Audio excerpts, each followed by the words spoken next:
আয়াতটি নাযিল হয়েছে হযরত সাদ বিন আবি ওয়াক্কাস রাদিয়াল্লাহু তাআলা আনহুর ব্যাপারে।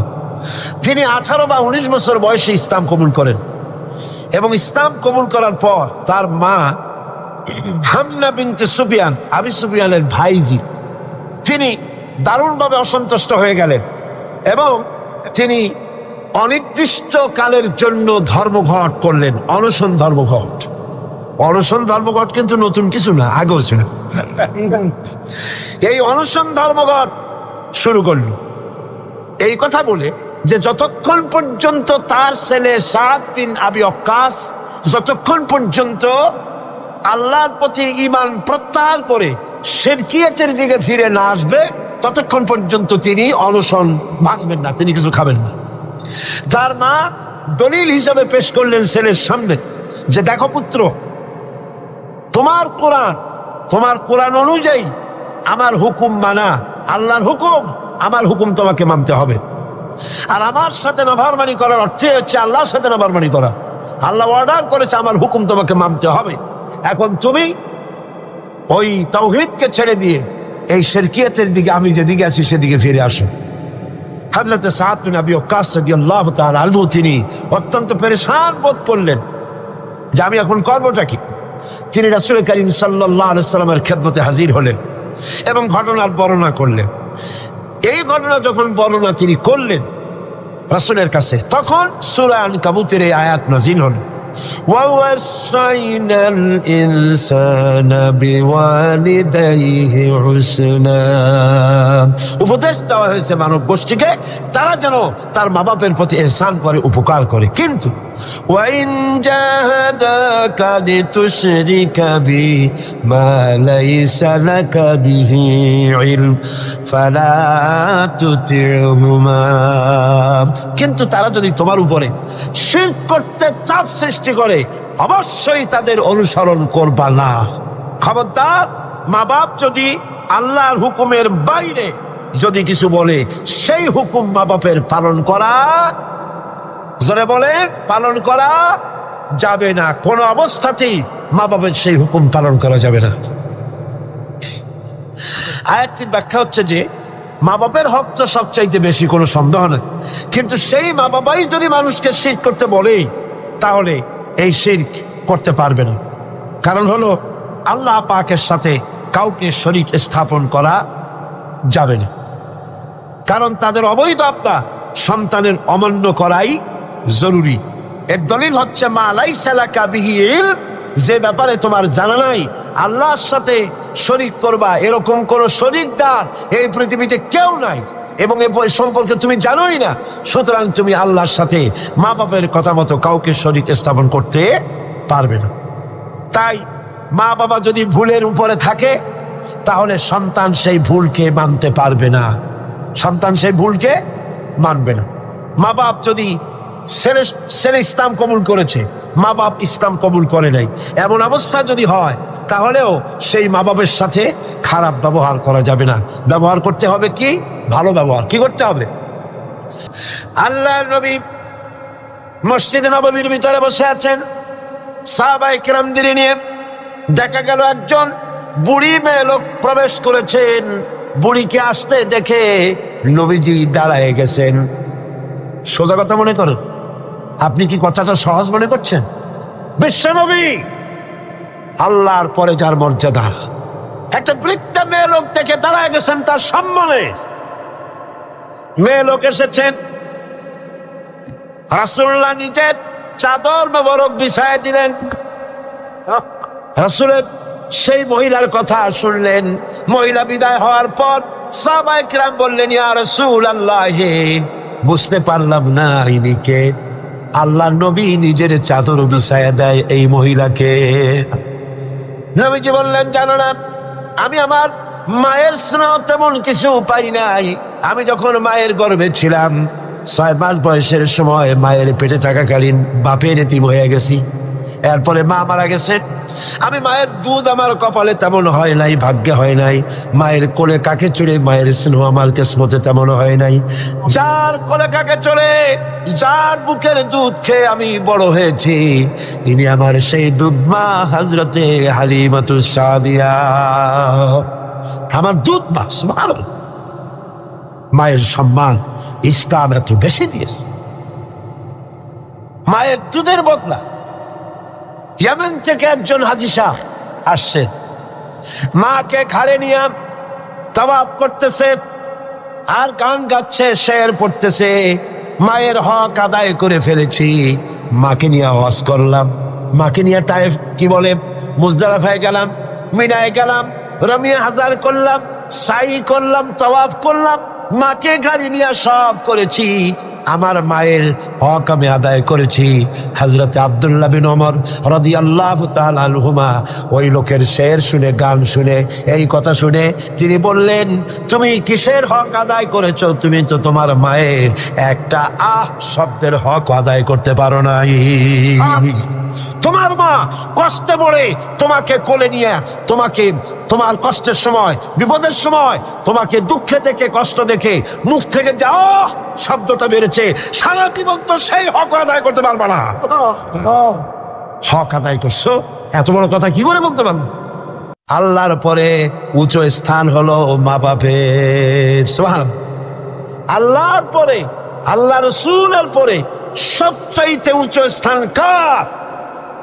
আল্লাহর আনুগত্যের পরে মা বাপের আনুগত্য যেন মানুষ করে। এজন্য আল্লাহ রাব্বুল আলামিন তিনি বলছেন, ওয়াকাদা রাব্বুকা আল্লা তা'বুদু ইল্লা ইয়্যাহু ওয়া বিল ওয়ালিদাইনি ইহসানা। তোমার রবের পক্ষ থেকে এটা ফয়সালা হয়ে গিয়েছে, এটা চূড়ান্তভাবে ফয়সালা হয়েছে যে আমি আল্লাহর পরে, আমি আল্লাহর ইবাদতের পর এহসান করতে হবে, উপকার করতে হবে, ভালোবাসতে হবে, মহব্বত করতে হবে, এহসান করতে হবে মা বাপের। কার? চিল্লায় কোন কার? মা বাপের আনুগত্য করা, হুকুম মানা আল্লাহ পাক ফরজ করে দেন। আল্লাহ পাক শিখালেন, ইম্মা ইয়াবলুগান্নাল কিবারা আহাদুহুমা আও কিলাহুমা ফালা তাকুল লাহুমা উফফিন ওয়ালা তানহারহুমা ওয়া কুল লাহুমা কাওলান কারীমা। আল্লাহ পাক বলছেন, তাদের মধ্যে একজন অথবা উভয় তোমাদের সম্মুখে যখন বার্ধক্যে পৌঁছে যায়, তাহলে তাদেরকে তাদের সামনে এই শব্দটি পর্যন্ত বলো না, এবং তাদেরকে ভৎসনা করো না, ধমকের স্বরে কথা বলো না, মাথা উঁচু করে ধমকের স্বরে চোখ রাঙায় কথা বলো না, বরং আদবের সাথে, সম্মানের সাথে কথা বলো। সুবহানাল্লাহ। মা বাবার সাথে কেমনে কথা বলতে হবে আল্লাহ পাক শিখায় দিচ্ছেন। মা বাবার সঙ্গে কথা বলবা ভদ্রতার সাথে, সম্মানের সাথে, এবং তাদের সাথে দোয়া করতে হবে আল্লাহ রাব্বুল আলামিনের কাছে। আল্লাহ পাক শিখাচ্ছেন, ওয়াখফিদ লাহুমা জানাহাদ যুল্লি মিনার রাহমা ওয়া কুর রাব্বিরহামহুমা কামা রাব্বায়ানি সাগীরা। হে পরওয়ারদিগার, এভাবে দোয়া করো। মা বাপ তাদের জন্য নরম এবং বিনীত হয়ে তাদের সামনে অবনত হও, করুণার ডানা বিছায়া দাও। মা বাপের জন্য কি করো? করুণার ডানা বিছায়া দাও, আর তাদের জন্য এইভাবে দোয়া করো, হে আমার রব, আমার শিশুকালে, আমার সহায়হীন সময়, আমার যখন কোনো উপায় ছিল না, পায়খানা করে বিছানায় পায়খানার ভিতরে পড়ে থাকতাম, সাফ করতে আমি পারি না, বলতেও পারি না, আমার ভাষা নাই, শীতের রাতে পেশাবের মধ্যে পড়ে আছি, এত অসহায়, আমি না কাঁদলে কেউ আমার কাছেও আসে না, কথা বলতে পারি না। আমার অসহায় সময় আমার মা বাপ যেভাবে আমাকে স্নেহের করে লালন পালন করেছে, হে আমার মাবুদ, অকৃত্রিম স্নেহ দিয়ে আমাকে যেভাবে লালন করেছে, আয় আল্লাহ, তুমি আমার মা বাপকে তোমার রহমতের করে লালন পালন করো। পড়েন সব আমার সাথে, রব্বিরহামহুমা كما ربياني صغيرا সবাই পড়েন রব্বিরহামহুমা কামা রব্বায়ানি সগীরা। আয় আমার রব, আমার মা বাপের উপর রহমত করো, শান্তিতে রাখো। আপনারা প্রত্যেক নামাজের মোনাজাতে আপনারা যখনই দোয়া করবেন এই দোয়াটা পড়বেন, মনে থাকবে? মনে থাকবে? খবরদার ভুলে যাবেন। সূরা বনী ইসরাঈলের এই দুটি আয়াতের মধ্যে কয়েকটি শিক্ষা পাওয়া যায়। প্রথম হচ্ছে, মুমিনের উপর আল্লাহ রাব্বুল আলামিন আল্লাহর পরে সবচেয়ে বড় অধিকার করে দিয়েছেন পিতামাতা। আল্লাহর পরেই অধিকার কার? পিতামাতা। আল্লাহর ইবাদতের পরই পিতামাতার সাথে ভালো ব্যবহার করার নির্দেশ দিয়েছেন আল্লাহ পাক নিজেই। আর ২ নম্বরে, মাতা পিতা বার্ধক্যে উপনীত হলে তাদের মেজাজের ভিতরে কিছুটা রুক্ষতা আসতে পারে, পারে না? মা বাপ যখন মানুষ যখন বুড়া হয়ে যায় তখন মেজাজ কি ভালো থাকে নাকি? না না, এক পিড়ি সব বিমারি, একটা রোগী এক বার্ধক্য শত রোগের উৎস। নানান রকমের রোগ ব্যাধি আসে, কানে কম শোনে, স্বাস্থ্য ভালো না, মেজাজ খারাপ, এই জন্য তাদের মেজাজটা একটু রুক্ষ হয়ে যায়। সন্তান তাতে যেন বিরক্ত না হয়, খুশির সাথে বরদাস্ত করতে হবে, এমনকি ওহু শব্দটি বলা যাবে না। সুবহানাল্লাহ, আল্লাহ নিষেধ করছেন বরদাস্ত। অনেক লোক আছে মা বাবা বুড়ো হয়ে গেছে, আর এই বুড়ো হয়ে যাওয়ার পর বিরক্ত হয়ে সন্তান বলতে থাকে, এই বুড়িটা মরে না কেন, বুড়াটা মরে না কেন? বলেন নাউজুবিল্লাহ, মরে না কেন? আমার বন্ধুগণ, কি করে এই কথা আপনার মুখ থেকে বেরোলো? আপনার কি মনে নাই আপনি যখন ছোট ছিলেন তখন অসুস্থ হয়েছেন, টাইফয়েড হয়েছে, রোগ হয়েছে, ডাক্তারপত্র তেমন সেকালে পাওয়া যেত না, আপনার কাছে বসে ঘরে বৈদ্যুতিক লাইট নাই, কেরোসিনের আলো জ্বালায়া মা শিয়রে বসে বসে কোরআন শরীফ তেলাওয়াত করে আর চোখের পানি দর দর করে পড়তে থাকে। আখিরি রজনীতে মা দুহাত উঁচু করে রোগাক্রান্ত মৃত্যু শয্যায় শায়িত সন্তানের পাশে বসে দোয়া করে, রব্বুল আলামিন আমার জীবনের বিনিময়ে আমার সন্তান তারা হায়াত দারাজ করে দাও। যেই মা এমন করে দোয়া করে সন্তানের জন্যে, সেই সন্তান বউর কথা মতো অথবা নিজেই মায়ের মেজাজ খারাপ দেখে বলে, এই বুড়িটা মরে না কেন? নাউজুবিল্লাহ, নাউজুবিল্লাহ। আল্লাহ পাক বলছেন, মাতা পিতার মান মর্যাদার দিকে লক্ষ্য রাখো। সূরা বনী ইসরাঈল আয়াতে এই শিক্ষা পাওয়া যায়, মান মর্যাদার ভিতরে উপরে লক্ষ্য রাখো, কারণ এখন আয় রোজগার করতে পারে না আগের মতো, তাদের অভিমান আসতে পারে, যখন যা প্রয়োজন সন্তান তা দেয় না, বউ একটা ঘরের মধ্যে দাজ্জাল মার্কা, চাইলেও পায় না, নানান রকম অসুবিধার কারণে মান অভিমান হতে পারে, গোসা হতে পারে। আল্লাহ নির্দেশ করছেন, সন্তান তুমি যেন মা বাপের সাথে রাগারাগি করবে না, মায়ের সাথে পিতার সাথে কখনো খারাপ ব্যবহার করবে না। কে নিষেধ করেছেন? বিনয়ের সাথে কথা বলো। আল্লাহ বলছেন মা বাবার সাথে কিভাবে কথা বলো? বিনয়ের সাথে, নরম সুরে, একান্ত অনুগত খাদেমের মতো কথা বলো। সুবহানাল্লাহ। পিতামাতার অসহায় এবং দুর্বল অবস্থায়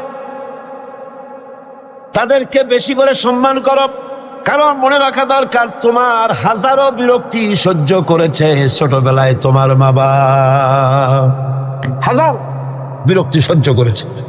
কোলে উঠেছো, ঘাড়ি উঠেছো, পেশাব করেছো, পায়খানা করেছো, বিরক্তি সহ্য করে নাই মা? সহ্য করে নাই? হাজারো বিরক্তি সহ্য করেছে।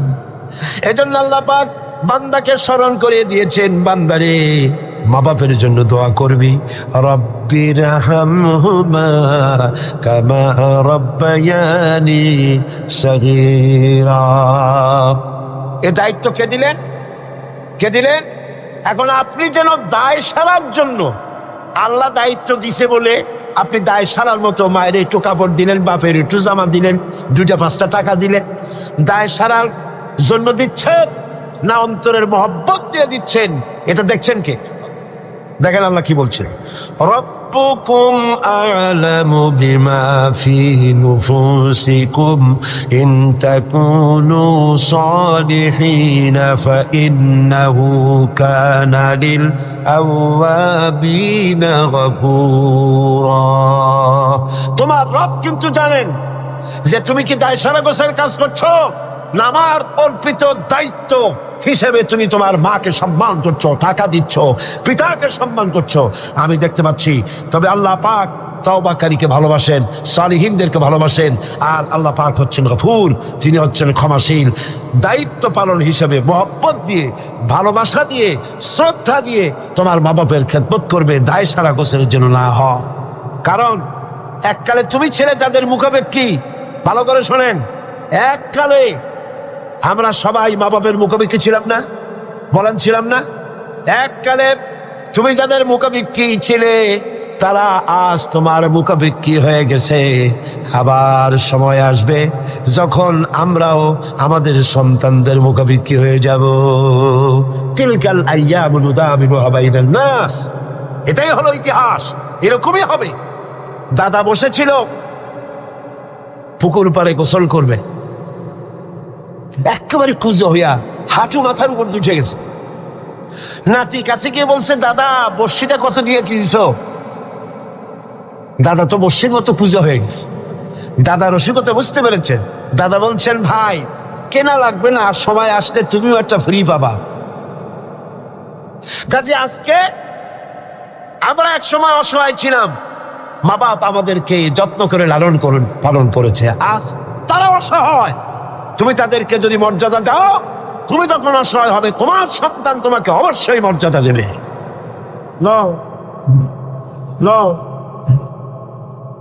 সূরা বাকারায় একটি আয়াতে আল্লাহ রাব্বুল আলামিন এভাবে বলেছেন, লা তা'বুদুনা ইল্লাল্লাহ ওয়া বিল ওয়ালিদাইনি ইহসানা। আল্লাহ ছাড়া কারো উপাসনা করো না এবং পিতামাতার সাথে অবশ্যই সদ্ব্যবহার করবে। সূরা বনী ইসরাঈল বললেন, সূরা বাকারার মধ্যে বলছে। এবার বলছেন সূরা আনকাবুতে, وَوَصَّيْنَا الْإِنسَانَ بِوَالِدَيْهِ حُسْنًا। কত জায়গায় বলতেছেন আল্লাহ, আমি সমগ্র মানব মণ্ডলীকে তাদের পিতামাতার সাথে সদ্ব্যবহার করার জন্য উপদেশ দিচ্ছি, নির্দেশ দিচ্ছি। পৃথিবীর সমস্ত মানুষকে, এখানে মুসলমান বলা হয় নাই, গোটা বিশ্বের মানব মণ্ডলীকে আল্লাহর পক্ষ থেকে নির্দেশ করা হচ্ছে মা বাপের প্রতি শ্রদ্ধাশীল হও। সূরা কাহফে বলা হয়েছে, وَوَصَّيْنَا الْإِنسَانَ بِوَالِدَيْهِ إِحْسَانًا حملته أمه كرها ووضعته كرها وحمله وفصاله 30 شهرا। আমি মানব গোষ্ঠীকে নির্দেশ করেছি তোমার পিতামাতার ইহসান করো। তোমার মা তোমাকে গর্ভে ধারণ করেছে অত্যন্ত কষ্টের সাথে, আর ডেলিভারিও করেছে অত্যন্ত কষ্টের সাথে, আর 30টি মাস ধরে নিজের বুকের দুগ্ধ দিয়ে খাওয়াইয়া তোমার মানুষ করেছে। খবরদার মা বাবার সঙ্গে নাফরমানি করে। মায়ের পেটের ভিতরে যখন সন্তান থাকে, পেটের ভিতরে যখন সন্তান থাকে, সন্তান নড়াচড়া করতে থাকে, মা বাবার স্বাভাবিক, মায়ের স্বাভাবিক অবস্থা তখন আর থাকে না। লক্ষ্য করেন, মায়ের স্বাভাবিক অবস্থা থাকে না, ক্ষুধা কম হয়ে যায়, খেতে পারে না, মাথা ঘুরাতে থাকে, শরীরের ভিতরে একটা অস্বাভাবিক অবস্থা বিরাজ করে, তার মাসিক অসুখটা বন্ধ হয়ে যায়। আল্লাহ রাব্বুল আলামিন তাকে খাওয়াবার জন্য, পেটের ভিতরে সন্তান বড় হচ্ছে, এই সন্তান খাবে কি, সেজন্য আল্লাহ রাব্বুল আলামিন মায়ের নাভির সঙ্গে আর সন্তানের নাভির সঙ্গে একটা তার লাগায় দিয়া মায়ের মাসিক রক্তগুলি এগুলি সন্তানের শরীরের ভিতরে, সন্তানের শরীরকে দিয়ে আল্লাহ পাক বড় বানায় দেন। আর মা তখন দুর্বল হতে থাকে। এই সময় মাকে সবচাইতে বেশি ভালো খাবার দেওয়া উচিত। আমার দেশে মানুষেরা বোঝে না, পৃথিবীতে অপুষ্টিজনিত রোগে সবচাইতে ভোগে পৃথিবীর মধ্যে নারী মেয়ে লোকেরা। সবচাইতে অপুষ্টিজনিত রোগে কারা ভোগে? মেয়ে লোকেরা। সেদিকে আপনাদের লক্ষ্য রাখা দরকার। আপনার সন্তান ধারণ করেছে, আপনার বংশকে রক্ষা করার দায়িত্ব পালন করছে স্ত্রী। তার সন্তান, তার পেটে যখন সন্তান এসেছে তখন তাকে ভিটামিন খেতে দিতে হবে, ক্যালসিয়াম খেতে দিতে হবে, দুধ খেতে দিতে হবে, মাছ খেতে দিতে হবে, শাক খেতে দিতে হবে, গোশত খেতে দিতে হবে, ভালো ভালো খাবার তাকে দিতে হবে। এটা দেওয়া দায়িত্ব আপনার। তার রক্তগুলি সব সন্তানের মধ্যে চলে যাচ্ছে। এখন দেখুন আল্লাহ রাব্বুল আলামিন কি করছেন, রক্তগুলি নাভির ভিতর থেকে, পাইপের মধ্য থেকে শরীরের মধ্যে আল্লাহ দিয়ে দিচ্ছেন। মুখের মধ্যে দিয়ে আল্লাহ খাওয়ার নাই, মুখটাকে আল্লাহ পাক পবিত্র রেখে দিলেন, যাতে করে দুনিয়া আসার পরে বান্দা যেন ওই পবিত্র মুখ দিয়ে আল্লাহ রাব্বুল আলামিনের নামের জিকির করতে পারে। দুনিয়ায় যখন আসলো, সন্তান যখন দুনিয়া আসলো, লাইনটা কেটে গেল। কয়টা লাইন ছিল? বুঝেন না কথা? মার পেটের মধ্যে লাইন ছিল কয়টা খাবারে? একটা লাইন ছিল। যখন দুনিয়া আসলো সঙ্গে সঙ্গে লাইনটা কেটে দেওয়া হলো। ধাত্রীতে কাটুক, নার্সে কাটুক, ডাক্তারে কাটুক, লাইনটা তার কেটে দেওয়া হলো। খাবারের লাইন ছিল, লাইন কাটা। এখন কি খাবে? দেখুন আল্লাহ রাব্বুল আলামিনের কুদরত কত। মায়ের খেদমত কেন করবেন? পেটের মধ্যে বসে তার রক্ত খেয়েছেন, তার রক্ত দিয়ে আপনার শরীর বড় হয়েছে। আর দুনিয়া আসার পর যখন একটা লাইন কেটে দেওয়া হলো, লাইন একটা কেটে গেল, আল্লাহ পাক বুকের মধ্য দিয়া মায়ের বাচ্চার মুখের মধ্যে ডবল লাইন চালু করে দিলেন। ডবল লাইন চালু করে দিয়েছেন, দুধ এসে গিয়েছে। এই দুধ সৃষ্টি করেছেন কে? সন্তান ক্ষুধা লাগলে বলে চাইতে পারে না, বলতে পারে না। আল্লাহ রাব্বুল আলামিন মায়ের কলিজার ভিতরে এমন আকর্ষণ দিয়েছেন সন্তানের প্রতি। সন্তান যখনই ক্ষুধা লাগে, সন্তান কাঁদতে থাকে, আর কান্নার আওয়াজে মায়ের কলিজার ভিতরে অসহ্য বেদনা শুরু হয়ে যায়, সন্তানের প্রতি আকর্ষণ সৃষ্টি হয়ে যায়। যত কাজ থাকুক না কেন সব ফেলে দিয়ে মা দৌড়ে গিয়ে কলিজার টুকরা সন্তানকে বুকের সাথে জড়াইয়া ধরে। এই জন্য বাচ্চা যখন গর্ভে থাকে, আল্লাহ নবী বলেছেন, আল মারআতু ইযা হামিলাত কানা লাহা আজরুস সাইমিল কায়েম আল মুখবিতিল মুজাহিদ ফি সাবিলিল্লাহ। আল্লাহ পাকের নবী বলেন, মায়ের পেটে যখন সন্তান থাকে, এই সন্তান পেটে থাকার কারণে রাতের বেলা যে ঘুমাতে পারে না ঠিক মতো, সারা রাত দাঁড়ায় দাঁড়ায় ইবাদত করলে যত সওয়াব হইতো, আল্লাহ পাক মায়ের আমলনামায় সেই সওয়াব লিখে দেন। মা যে খেতে পারে না ঠিক মতো খেতে পারে না, এই জন্য 10টি মাস রোজা রাখতে পারে যে সওয়াব হতো মায়ের আমলনামায়, আল্লাহর নবী বলেন রোজার সওয়াব আল্লাহ পাক তার আমলনামায় লিখে দেন। সে যে কষ্ট বরদাস্ত করে, এই কষ্ট বরদাস্ত করার জন্য পেটে ধারণের কষ্ট আর ডেলিভারির কষ্ট বরদাস্ত করার কারণে পুরুষেরা জিহাদ করে যে সব পাবে, মা সন্তান পেটে ধরে ডেলিভারি করে সন্তান মানুষ করে সেই জিহাদের সব পাইয়া যাবে। জোরে বলেন সুবহানাল্লাহ। আমার বন্ধুগণ, এসব আল্লাহ পাক মানুষকে দান করেছেন। মা বাপের খেদমত করতে বলেছেন, মাকে ভুলে যেও না, মায়ের প্রতি শ্রদ্ধাশীল হও, মায়ের জন্য আল্লাহর কাছে দোয়া করো, আমার কাছে মা বাপের জন্য প্রার্থনা করো। রব্বির হামহুমা কামা রব্বায়ানি সগীরা। পড়েন সবাই, রব্বির হামহুমা কামা রব্বায়ানি সগীরা। আয় আল্লাহ, আমার মা বাপ যেমন স্নেহের করে আমাকে লালন পালন করেছে, তুমিও আমার মা বাপকে তোমার রহমতের করে লালন পালন করো। এখানে একটা জিনিস লক্ষ্য করেন, হামালাতহু উম্মুহু ওয়াহানান আলা ওয়াহনি, ওয়াহনান আলা ওয়াহনি। শান্তির পর শান্তি, কষ্টের পর কষ্ট। অর্থাৎ পেটে ধরার কষ্ট, ডেলিভারির কষ্ট, এই যে কষ্ট মা বহন করছে, এই কষ্টের ঋণ মানুষ সন্তানেরা কোনোদিন শোধ করতে পারবে না। পারবে? সন্তান যদি তার বুকের চামড়া দিয়া মায়ের জন্য এক জোড়া জুতা তৈরি করে দেয়, পিঠের চামড়া নয়, সন্তান যদি তার বুকের চামড়া দিয়া মায়ের পায়ের এক জোড়া যদি জুতা তৈরি করে দেয়, মায়ের এক ফোঁটা দুধের হক আদায় হবে না। আল্লাহ পাক বলছেন, وَإِنْ جَاهَدَاكَ عَلَىٰ أَن تُشْرِكَ بِي مَا لَيْسَ لَكَ بِهِ عِلْمٌ فَلَا تُطِعْهُمَا وَصَاحِبْهُمَا فِي الدُّنْيَا مَعْرُوفًا। আল্লাহ পাক বলছেন, কিন্তু তারা যদি তোমাকে, মর্যাদা তাদের আল্লাহর পরেই মা বাপের মর্যাদা, আল্লাহর পরে কার মর্যাদা? সন্তানের কাছে মা বাপের মর্যাদা। কিন্তু তারা যদি তোমাকে আমার সাথে এমন কাউকে শরীক করার জন্য চাপ সৃষ্টি করে যাকে তুমি চেনো না, আমার শরীক হিসাবে জানো না, তাহলে ফালা তুতিউহুমা, তাহলে অবশ্যই তাদের সে কথা মানবে না। সুবহানাল্লাহ, মানবেন।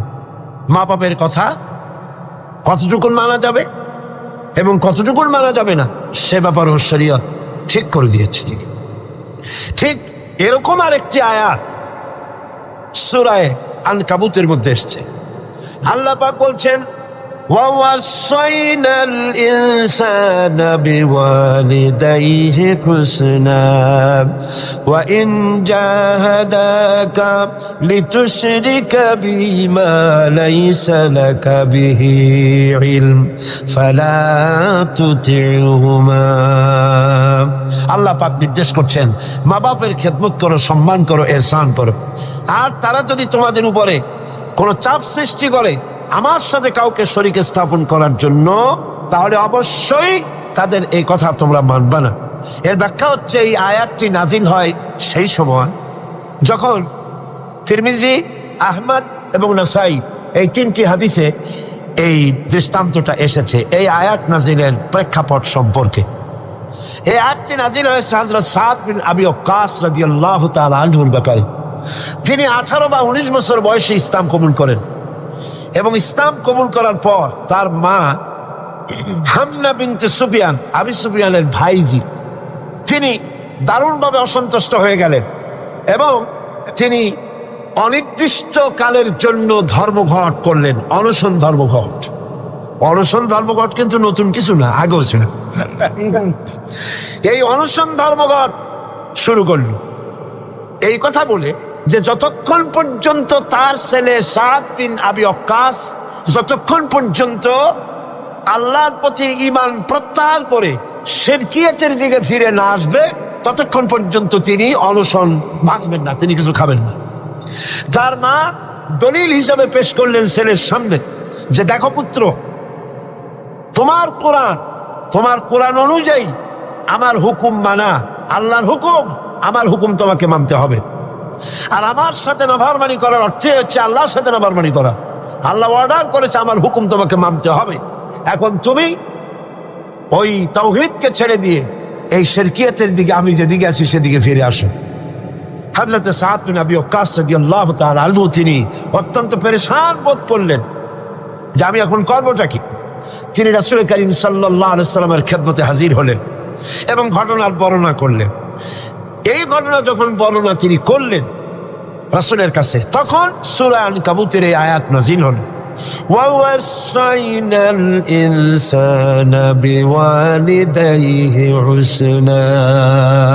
উপদেশ দেওয়া হয়েছে মানব গোষ্ঠীকে তারা যেন তার মা বাপের প্রতি ইহসান করে, উপকার করে। কিন্তু وَإِنْ جَاهَدَاكَ لِتُشْرِكَ بِي مَا لَيْسَ لَكَ بِهِ عِلْمٌ فَلَا تُطِعْهُمَا। কিন্তু তারা যদি তোমার উপরে শিরক করতে চাপ সৃষ্টি করে, অবশ্যই তাদের অনুসরণ করবা না।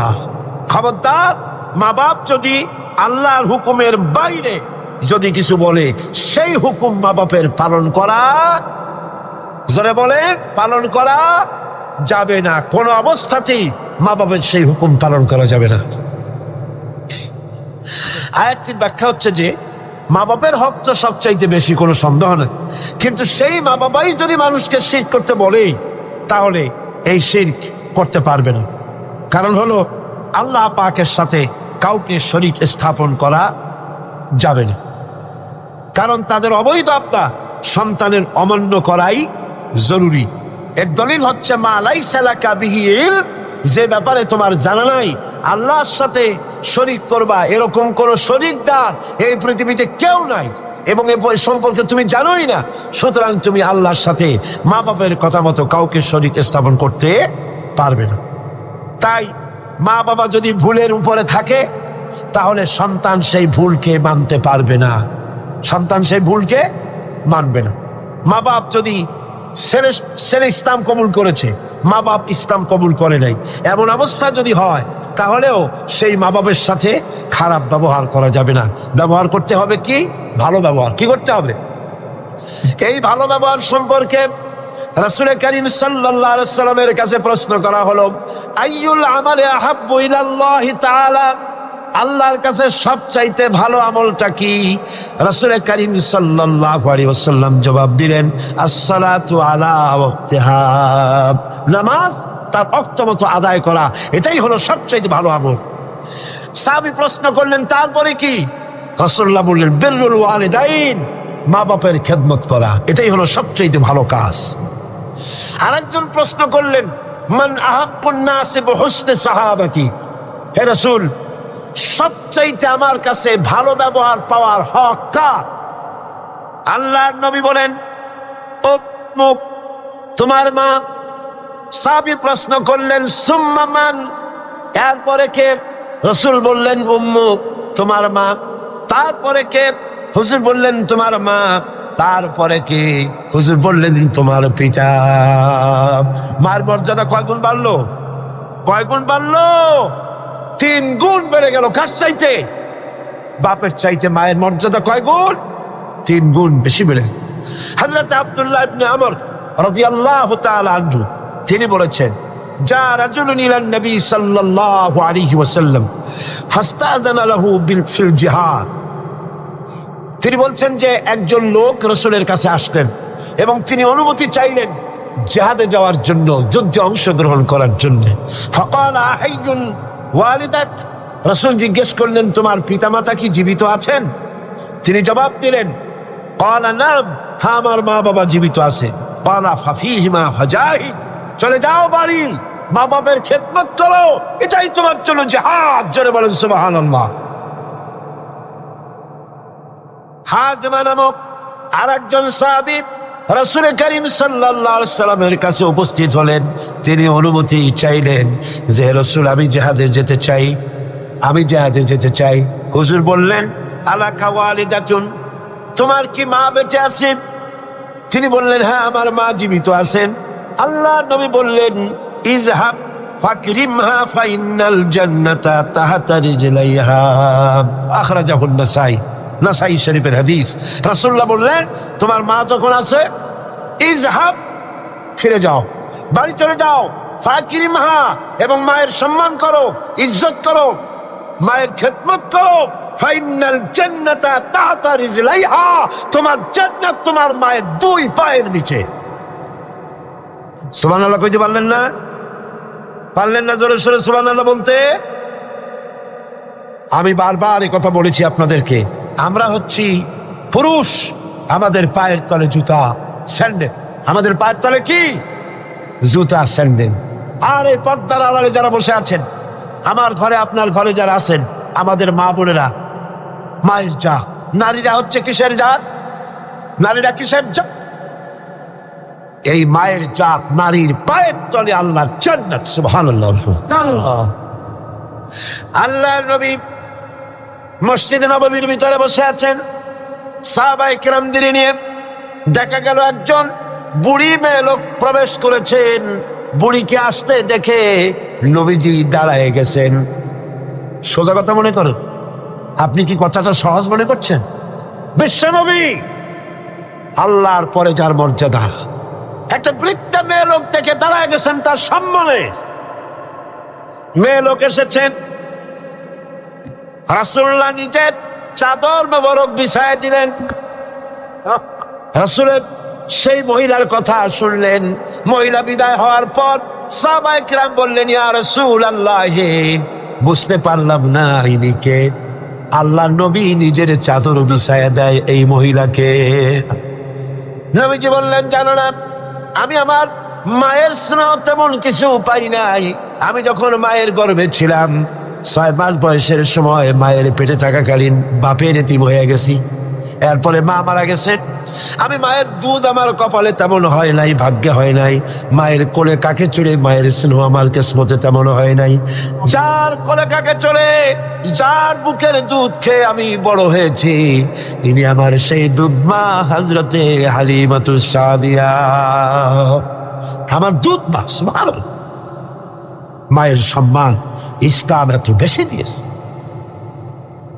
মায়ের দুধের বদলা ইয়েমেন থেকে একজন হাজী সাহেব আসছে, মাকে ঘাড়ে নিয়ে তাওয়াফ করতেছে আর গান গাচ্ছে, শের পড়তেছে, মায়ের হক আদায় করে ফেলেছি, মাকে নিয়ে হজ করলাম, মাকে নিয়ে তায়েফ কি বলে মুজদালিফায় গেলাম, মিনায় গেলাম, রমিয়া হাজার করলাম, সাই করলাম, তাওয়াফ করলাম, মাকে গাড়ি নিয়ে সব করেছি, আমার মায়ের হক আমি আদায় করেছি। হযরত আব্দুল্লাহ বিন ওমর রাদিয়াল্লাহু তাআলা আনহুমা ওই লোকের শের শুনে, গান শুনে, এই কথা শুনে তিনি বললেন, তুমি কিসের হক আদায় করেছো? তুমি তো তোমার মায়ের একটা আহ শব্দের হক আদায় করতে পারো নাই। তোমার মা কষ্টে পড়ে তোমাকে কোলে নিয়ে, তোমাকে তোমার কষ্টের সময়, বিপদের সময়, তোমাকে দুঃখে দেখে, কষ্ট দেখে মুখ থেকে যাও শব্দটা বেড়েছে, সারা জীবন তো সেই হক আদায় করতে পারবা না। হক আদায় করছো, এত বড় কথা কি করে বলতে পারবো? মা বাপের, পিতামাতার আনুগত্যের চূড়ান্ত রূপ বলতে গিয়ে হযরত ইবনে আব্বাস রাদিয়াল্লাহু তাআলা আনহু বলেছেন, وعن ابن عباس رضي الله تعالى عنه أنه قال قال رسول الله صلى الله عليه وسلم من أصبح مطيعا لله في والديه أصبح له بابان مفتوحان من الجنة. হযরত ইবনে আব্বাস রাদিয়াল্লাহু তাআলা আনহু বলেছেন, আল্লাহ রাসূল বলেছেন, যে ব্যক্তি পিতামাতার সম্পর্কিত আল্লাহর নাজিলকৃত হেদায়েত মেনে নিয়ে সকাল করলো, আল্লাহ রাব্বুল আলামিন তার জন্য জান্নাতের 2টা দরজা খুলে দেন। আর যদি মা বাপ বেঁচে নাই, দুজনের একজন আছে, তার খেদমত করে, তাকে খুশি করে যদি সকাল করে, জান্নাতের 1টা দরজা তার জন্য খুলে যায়। ومن أمسى عاصيا لله في والديه أصبح له بابان مفتوحان من النار. আর যদি মা বাপকে অসন্তুষ্ট করে, আল্লাহ যে হুকুম করেছে সেই হুকুম অনুযায়ী মা বাবার খেদমত না করে, মা বাবার সাথে নাফরমানি করে যে সন্ধ্যা করলো, নবীজি বলেন তার জন্য জাহান্নামের 2টা দরজা খোলা হয়ে যায়। মা বাবার দুজনের একজন যদি বেঁচে থাকে, তাহলে মা বাবার দুজনের একজন যদি বেঁচে থাকে, তাহলে তাকে যদি অসন্তুষ্ট করা হয়, জাহান্নামের 1টা দরজা তার জন্য খোলা হয়ে যায়। সাহাবী প্রশ্ন করলেন, قال رجل وإن ظلمه قال وإن ظلمه। 3বার রাসূলুল্লাহ বললেন, ওই ব্যক্তি জিজ্ঞেস করলেন, হুজুর, মা বাপ যদি আমার উপরে জুলুম করে? রাসূলুল্লাহ বলেন, জুলুম যদি করেও? তারপরে সে বলছেন, যদি আমার উপরে জুলুম করে? হুজুর বলেন, জুলুম যদি করেও? আবার প্রশ্ন করলেন, আমার উপরে মা বাপ যদি জুলুম করে? রাসূলুল্লাহ বলেন, জুলুম যদি করেও, খবরদার তুমি মা বাবার সাথে নাফরমানি করবে না। সুবহান, মা বাবার খেদমত করো, কপাল খুলে যাবে। কি খুলে যাবে? আমার বন্ধুগণ, হযরত ইবনে আব্বাস রাদিয়াল্লাহু তাআলা আনহু আরো বলেন, عن ابن عباس رضي الله تعالى عنه أن رسول الله صلى الله عليه وسلم قال من ولد بار ينظره إلى والديه نظرة رحمة إلا كتب الله بكل نظرة حجة. আল্লাহ নবী বলেন, হযরত ইবনে আব্বাস রাদিয়াল্লাহু তাআলা আনহু বর্ণনা করেছেন, রাসূলুল্লাহ বলেছেন, কেউ যদি তার মা বাপের দিকে যদি মহব্বতের নজরে, ভালোবাসার নজরে যদি তাকায়, তাহলে তার আমল নামায় একটা কবুল হজের সব আল্লাহ পাক আমল নামায় লিখে দিবেন। একজন প্রশ্ন করলেন, যদি এক সাহাবী প্রশ্ন করলেন, ইয়া রাসূলুল্লাহ, যদি কোন সন্তান তার মা বাবার দিকে দৈনিক 100 বার তাকায় তো কি হবে? আল্লাহ নবী বললেন, জেনে রাখো 100 বার যদি দৈনিক মা বাপের দিকে রহমতের নজরে, ভক্তির নজরে, ভালোবাসার নজরে যদি তাকাও, আল্লাহ পাক তোমার আমায় বলে 100 কবুল হজের সব লিখে দিবে। আল্লাহর ভান্ডে কোনো অভাব নাই। তাই বলে আবার কেউ মনে করেন না যে হজ যখন ফরজ আছে এত কষ্ট করে টাকা টাকা খরচ না করিয়া মোহাব্বতের নজরে বাপের দিকে তাকায়, এতে কিন্তু কাম হবে না।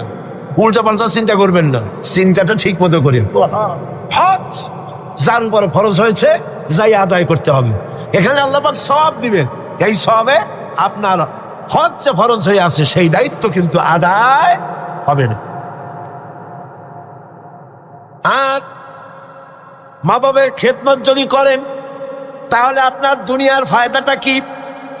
রাসূলুল্লাহ বলেছেন, আন আনাস ইবনে মালিক রাদিয়াল্লাহু তাআলা قال قال رسول الله صلى الله عليه وسلم من سره أن يمد له في عمره ويزداد له في رزقه فليبر والديه وليصل رحمه رواه أحمد।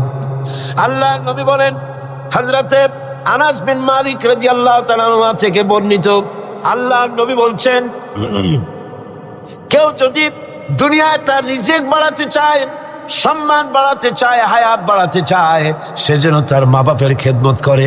মা বাপের খেদমত যারা করবে, মা বাপের সম্মান যারা করবে, আল্লাহ পাক তার রিজিকে বরকত দান করে দিবেন। রিজকে কোনোদিন অভাব হবে না। কবরের কাছে গিয়া, মাজারের কাছে গিয়া বলা লাগবে না, ইয়া খাজা মেরা মতলব কো পুরা করে দেন, এটা বলা লাগবে না, এটা বলা লাগবে না। আপনার রিজকে বরকত হয়ে যাবে মা বাপ যদি আপনাকে, আপনার জন্য দোয়া করে। এ দোয়া কবুল, মা বাবার দোয়া কি কবুল হয়ে যাবে। সুতরাং রাসূলুল্লাহ বলছেন, আল্লাহ নবী বলছেন, রিজকে বরকত হবে, সম্মান বৃদ্ধি করতে হবে, অশান্তি হবে না, অসম্মান হবে না। মা বাবার খেদমত করবা, রিজকে কোনো অভাব হবে না। সুবহান। হযরত আবী হুরায়রা রাদিয়াল্লাহু তাআলা আনহু বলছেন, عن أبي هريرة رضي الله تعالى عنه عن النبي صلى الله عليه وسلم قال رغم أنفه ثم رغم أنفه ثم رغم أنفه। আল্লাহ নবী বলছেন, 3 বার বললেন, সে ব্যক্তি অপমানিত হোক, সে ব্যক্তি অপমানিত হোক। কোন ব্যক্তি? قيل من يا رسول الله, কোন ব্যক্তি অপমানিত হোক? قال من أدرك والديه عند الكبر أو أحدهما ثم لم يدخل الجنة। ভালো করে শোনেন, আল্লাহ নবী বলেন, সেই ব্যক্তি অপমানিত হোক। 3 বার বললেন। প্রশ্ন করা হলো, কোন ব্যক্তি?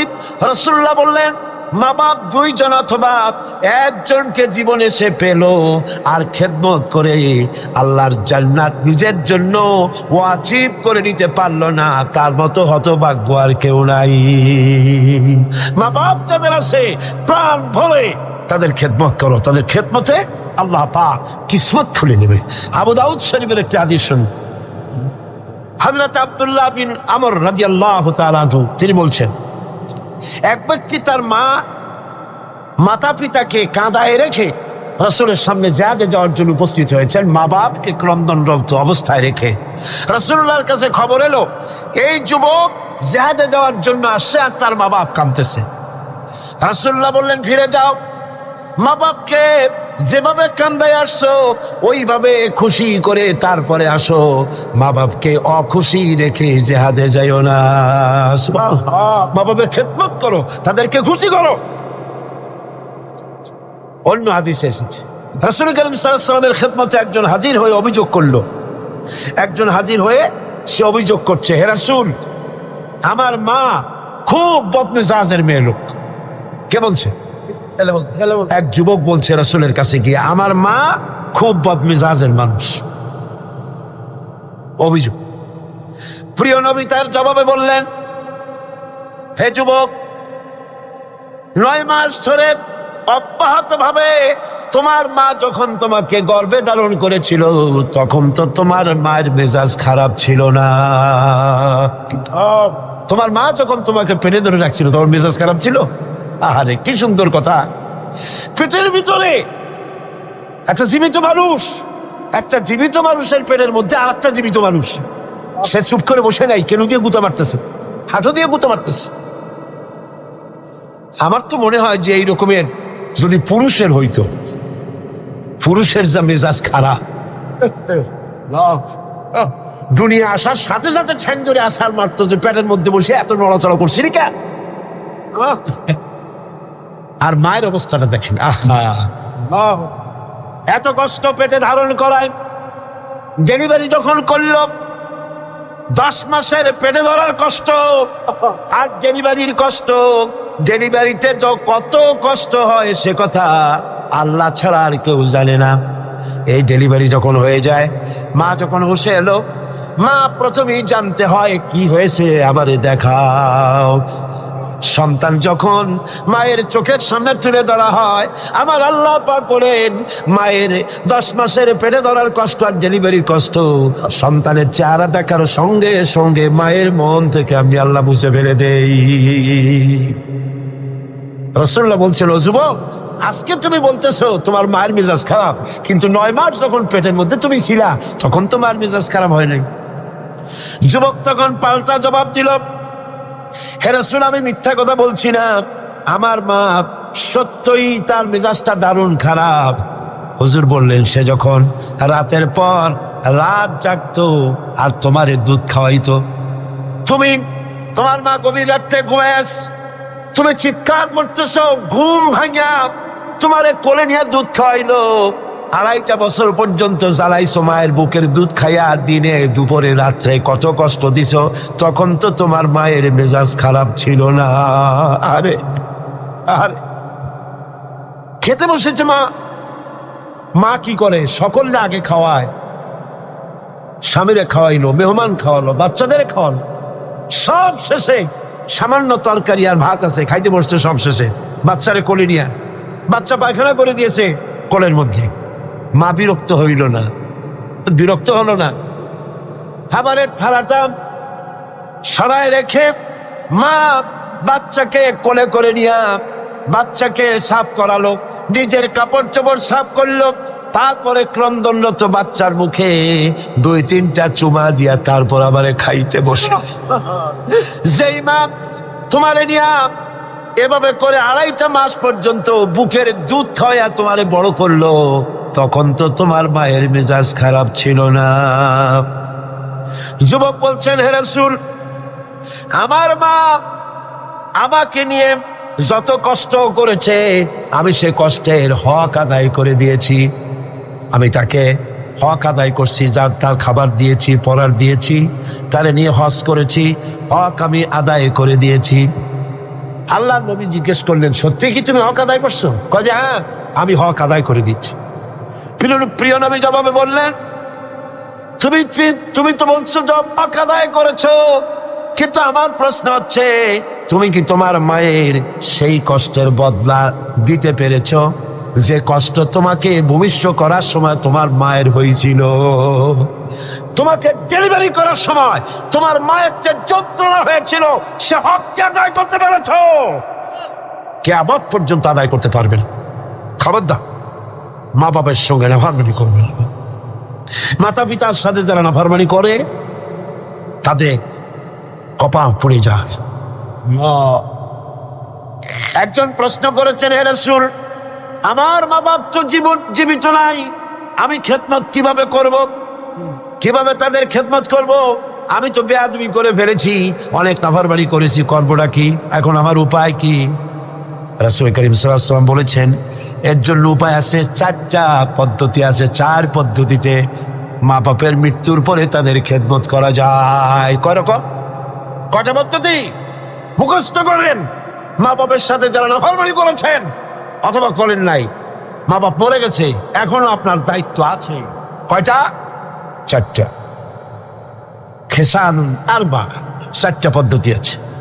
আর দোয়া লাহুমা ওয়াল ইস্তিগফারু লাহুমা, ওয়াল ইনফাযু আহাদিহিমা ওয়া ইকরামু সাদীকিহিমা। 4টা পদ্ধতিতে মৃত্যু মা বাপের খেদমত আপনি করতে পারেন। 1 নম্বরে হলো তাদের জন্য দোয়া করেন, সূরা ফাতিহা পড়েন, সূরা ইখলাস পড়েন। 3 বার সূরা ইখলাস পড়বেন, 1 বার কোরআন শরীফ খতম করার সওয়াব হয়ে যাবে। 1 বার সূরা ইয়াসিন পড়বেন, 10 বার কোরআন শরীফ খতম করার সওয়াব আমলনামায় লাগা হয়ে যাবে। দরুদ শরীফ পড়েন, এগুলি পড়ে মা বাবার জন্য দোয়া করেন, আর বলেন রব্বিরহামহুমা কামা রাব্বায়ানি সগীরা। মা বাবার জন্য দোয়া করেন। কয়টা পদ্ধতি? কয়টা? 1 নম্বরে হলো দোয়া করা। 2 নম্বরে ইস্তিগফার, মা বাবার জন্য ক্ষমা চাওয়া আল্লাহর কাছে। আল্লাহকে বলতে হবে, রব্বুল আলামিন, আমার মা বাপ মানুষ, অন্যায় করেছে, ভুল করেছে, গুনাহ করেছে, গুনাহ হইতে পারে। আল্লাহ তুমি দয়া করে আমার মা বাপের জিন্দেগি গুনাহ খাতা মাফ করে দাও। বলেন আমিন। আরো বলতে হবে, আল্লাহ পাক আমার মা বাপ জীবনে যত গুনাহ করেছে তাদের জীবনের সাইয়্যাত গুনি হাসানাত দিয়া তুমি বদলাইয়া দাও। তুমি যদি ইচ্ছা করো তাহলে তো আমার মা বাপ যে গুনাহ করছে এই গুনাহগুলি তুমি নেকির পাল্লায় নেক বলে উঠাই দিতে পারো। পারে না? পারে না? সেভাবে দোয়া করো। 3 নম্বরে তাদের ওয়াদা পূরণ করো। মা বাপ যে সব ওয়াদা করে গেছেন, পূরণ করতে পারেন নাই, মা বাপের ওয়াদাগুলি পূরণ করে দাও।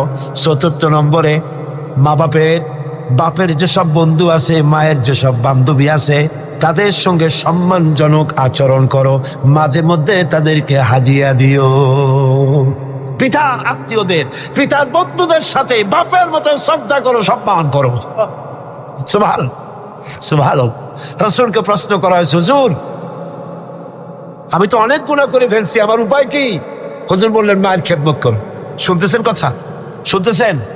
আমি অনেক গুনাহ করেছি, আমার উপায় কি? হুজুর বললেন, মায়ের খেদমত করো। তিনি বললেন, হুজুর আমার তো মা বেঁচে নাই, এখন আমার উপায় কি? হুজুর কন, যাও খালার খেদমত করো, মায়ের গন্ধ খালার গায়ে দিয়ে আসে। সুবহানাল্লাহ।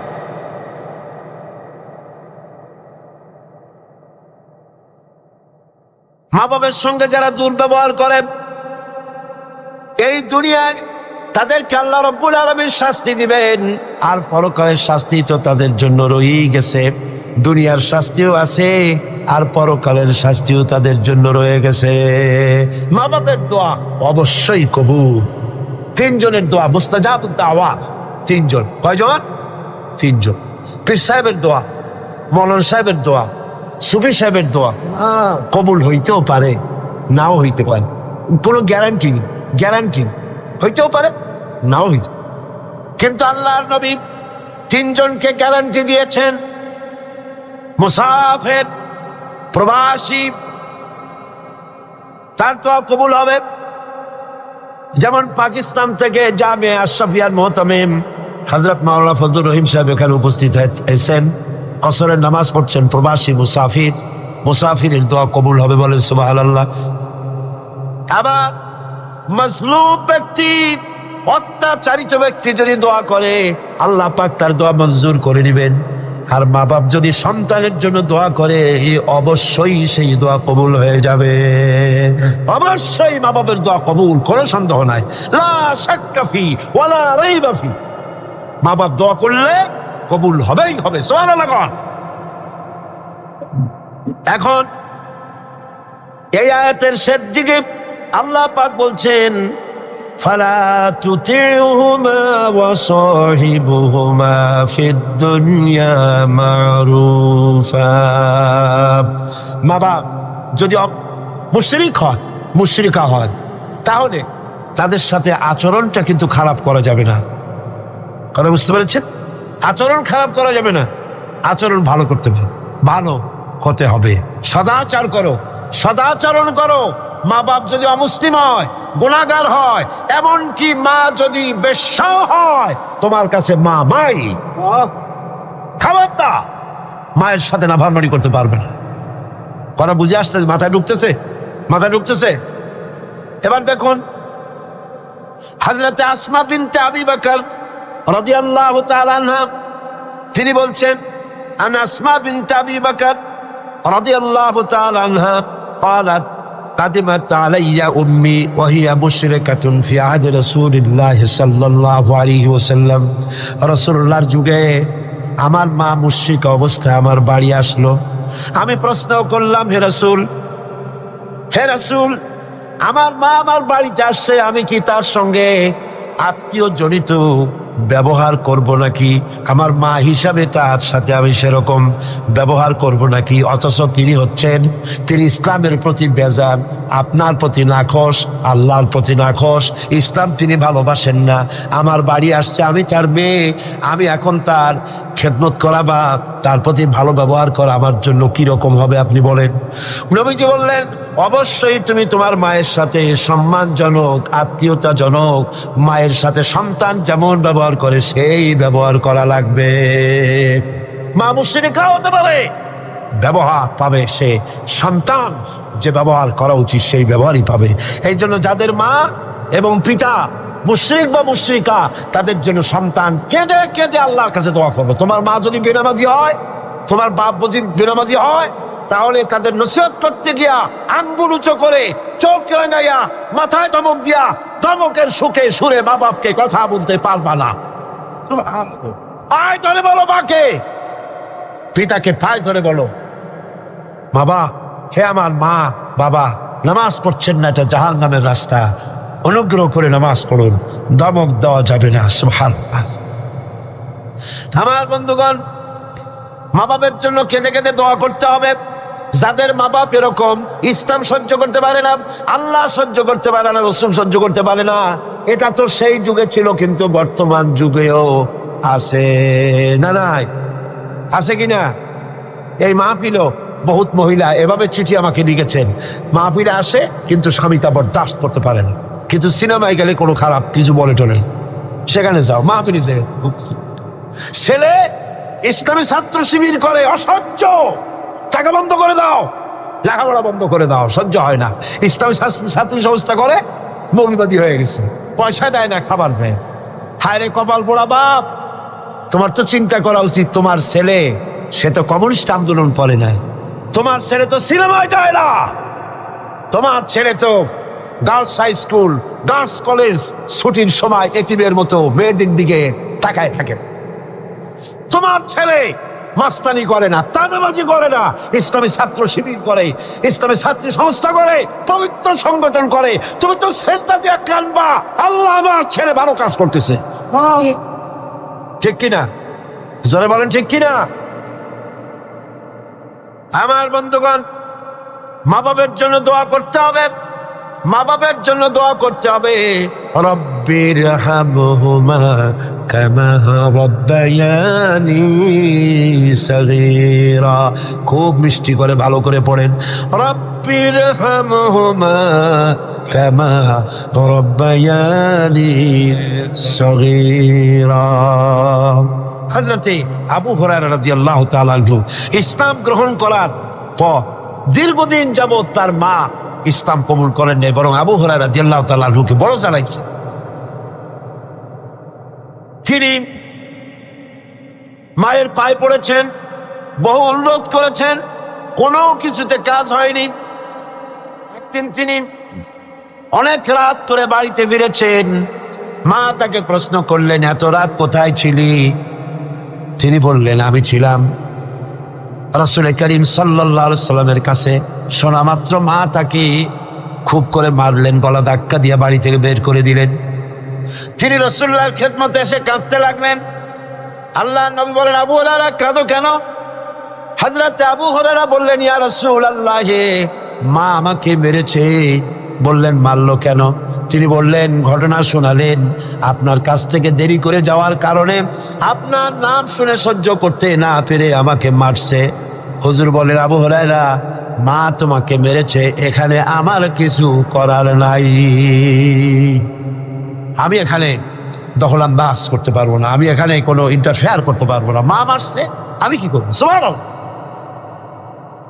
ভাইরা আমার, হযরত আবু হুরায়রা বলেন, ইয়া রাসূলুল্লাহ, মায়ের বিরুদ্ধে নালিশ করার জন্য তো আমি আপনার কাছে আসি নাই।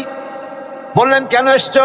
হযরত আবু হুরায়রা বলেন, ইয়া রাসূলুল্লাহ, আমি আসছি দোয়া চাওয়ার জন্য। আমি জানি নবীজি যদি আল্লাহর দরবারে হাত উঁচু করে দোয়া মঞ্জুর হয়ে যায়। আপনি আমার মায়ের জন্য হেদায়েতের জন্য দোয়া করুন। মা দুহাত তুলে দোয়া কর। আল্লাহর নবী তখন দুহাত উঁচু করে দোয়া করলেন, আল্লাহুম্মা ইহদে উম্মা আবি হুরায়রা, আয় আল্লাহ আমি দোয়া করি আবু হুরায়রার মাকে তুমি হেদায়েত নসিব করে দাও। হযরত আবু হুরায়রা দৌড় দিলেন। কয়েকজন সাহাবী পিছন থেকে টেনে ধরলেন, দৌড়াও কেন, কোনো বিপদ হলো নাকি? তিনি বললেন না, কোনো বিপদ হয় নাই, তবে দৌড়াও কেন? তিনি বললেন, দৌড়াই এই কারণে, আমাকে যেতে দাও, বাড়ি পর্যন্ত আমি দৌড়াই যেতে চাই।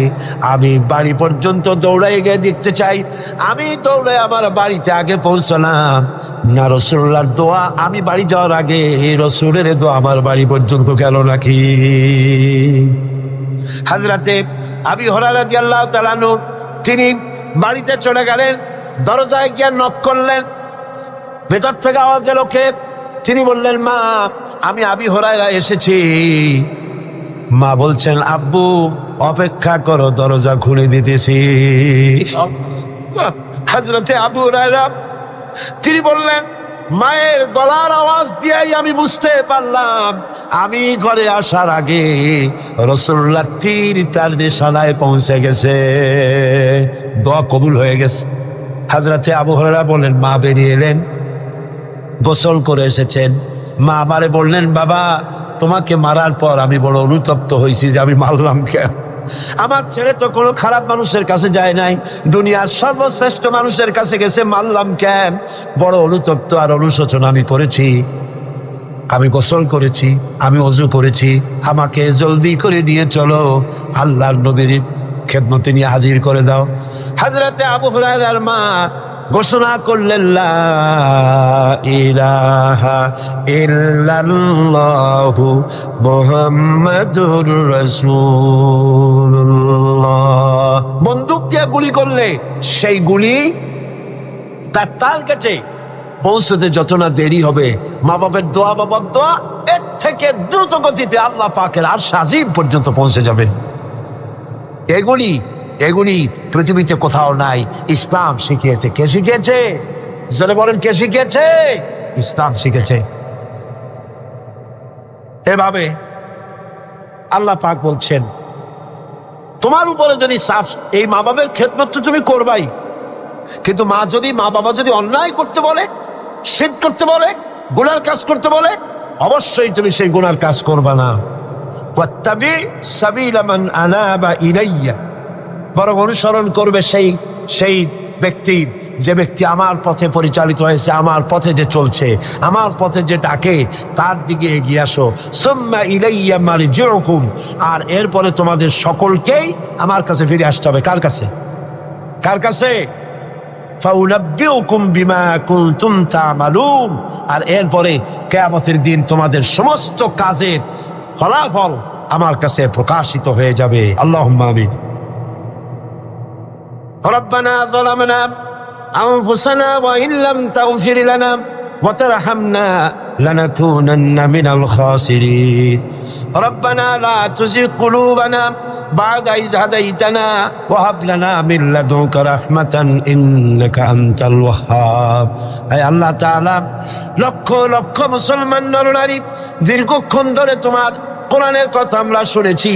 আয় আল্লাহ, তুমি দয়া করে মেহেরবানি করে আমাদের দুরূদ সালাম আলোচনার সওয়াব জনাবে মুহাম্মদ রাসূলুল্লাহ সাল্লাল্লাহু আলাইহি সাল্লামের রূহ মুবারকে পৌঁছায় দাও। রব্বুল আলামিন, আমরা যারা মা বাপ হারাইছি, যে মা বাপের কথা এতক্ষণ আলোচনা করলাম তোমার কোরআন থেকে, আয় আল্লাহ আমাদের মা বাপের কবর গুলিকে জান্নাতের টুকরায় পরিণত করে দাও। রব্বির হামহুমা কামা রব্বায়ানি সগীরা। সবাই পড়েন, রব্বির হামহুমা কামা রব্বায়ানি সগীরা। আয় আল্লাহ তাআলা, সারা জীবন যত গুনাহ করেছি, আল্লাহ তুমি আমাদের গুনাহগাতা মাফ করে দাও। আল্লাহ, এই তাফসীরুল কোরআন মাহফিল কিয়ামত পর্যন্ত কবুল করে নাও। রব্বানা তাকাব্বাল মিন্না ইন্নাকা আনতাস সামিউল আলিম ওয়া তুব আলাইনা إنك أنت التواب الرحيم سبحان ربك رب العزة عما يصفون وسلام على المرسلين الحمد لله رب العالمين واجعل آخر كلمة عند الموت لا إله إلا الله محمد رسول الله. السلام عليكم ورحمة الله.